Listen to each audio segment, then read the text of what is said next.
Hey, welcome back to MFO, everybody. It's Wednesday, it's Underwater Wednesday, and we are excited to be back in the pool. Today, we have a very cool episode, a bait that I've been wanting to get in the pool for ever since the Bassmaster Classic when we were there.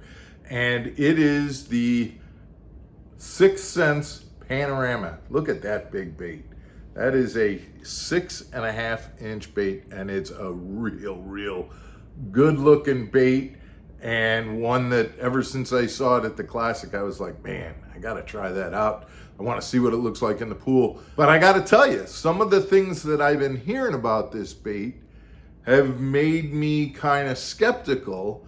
And so that's why it's taken so long for me to get it in the pool, because I've been checking out some of the downsides of this bait. Well, I think in today's episode, we've got the downsides of this bait covered, and we're going to talk about it coming up. Stick around, guys. You're going to want to see this.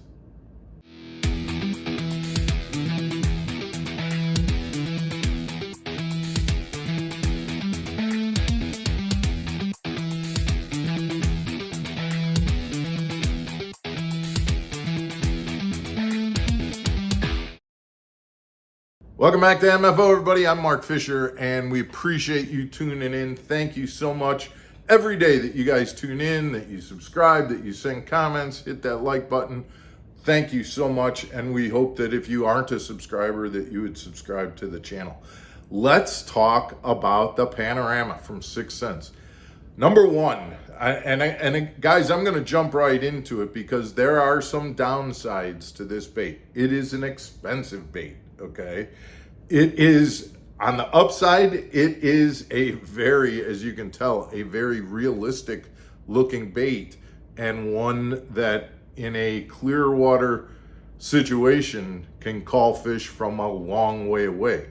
And you're going to see in these underwater shots that we have, as it falls down, it just looks like a dying fish kind of spiraling to the bottom. And again, these come in shad patterns, they come in bluegill types patterns, perch, all sorts of different baits. So when you're in that situation and you're mimicking the type of forage that's in the lake that you're on, this is a bait that will look very similar to that type of forage.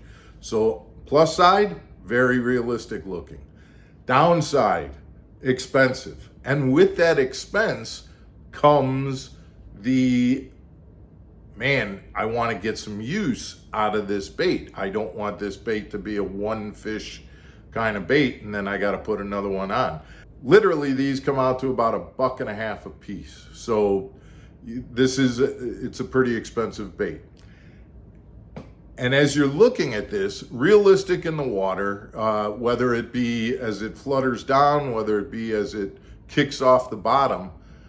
But the thing that I think that I've found is that in order to get more life out of this bait, what I have been fishing it with, and what you're seeing here today in the pool, is it being fished on a core tackle TUSH rig, the ultimate swim bait hook. I have seen other guys who fish this on a screw-in type hook where you screw it into the front. You screw the nose into the front, put the hook in through, lay it flat parallel to the bait, Texas rigged or Tex posed.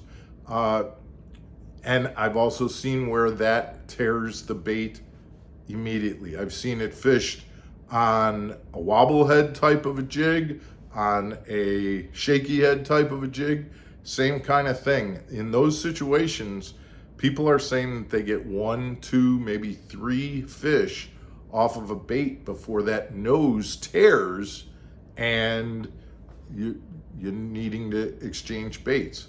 With the TUSH hook, because the weight is put internal inside the bait, and I'm going to slide this down to show you, there's the weight, and the weight is all of the way through there. And so now the weight is actually slid up into the bait, where you now just have the eye of the hook and then the hook itself. And now this bait doesn't tear because all of that is in here. That's holding the bait on, but it's also giving the bait the weight all along that bait. And you can see what that does in terms of the fall and in terms of the action. That internal weight is letting that bait glide around, shimmy around. Yes, it does end up nosing onto the bottom, which is good because you want that tail sticking up and flapping and giving that motion, but the weight is inside the bait, and so is the hook, and therefore it isn't going to tear, and you're going to get a lot more use out of that very expensive bait.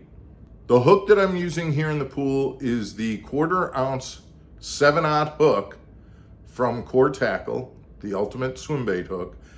And again, you can see it's not too much weight beyond the size of this bait. And again, it's a very, very large bait that's 6.5 Panorama, but gives it a lot of glide, lets it get to the bottom, and lets you kind of pop it off the bottom and give that bait the action that you need. The other thing that I like about the TUSH is that this allows you to work this bait with an open hook.